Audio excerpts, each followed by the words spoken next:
Kenapa tak main pagi-pagi ke 8, 9? Kenapa nak main 4 pagi? Maknanya 4 pagi siapa ada? Dia dengan sepupu saya seorang lagi, 2 orang jaga kedai. Oh, kira ini kena tindakan apa ni, Mak? Tak rasakah ini satu tindakan yang mana melampau? Main 4 pagi. Saya nak tanya pada pihak penguasa, pernah tak dia orang buat tindakan ni pada kedai-kedai lain 4 pagi? Kedai lorong ni belunggu, bang. Satu Pulau Pinang ni belunggu. Banyak lorong.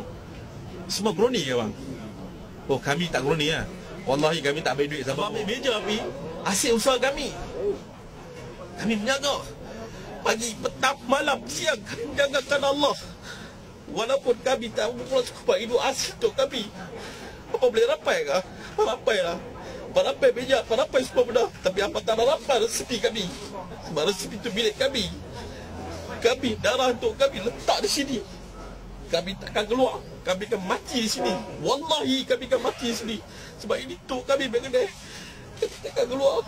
Kami akan lawan habis-habisan kerana Allah. Tuhan akan bantu kami. Allah akan bantu kami.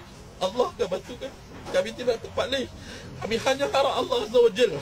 Allah akan bantu kami. Apa ada FPP ke, apa ada siapa pun. Kami ada Allah Azza wa Jalla. La ilaha illallah.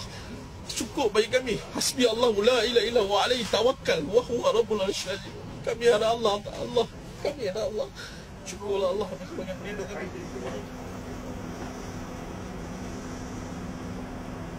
Ini ambil empat pagi.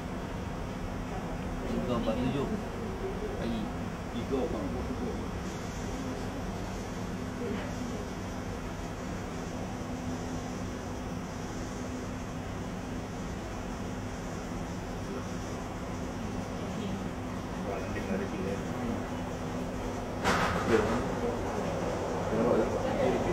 Kenapa?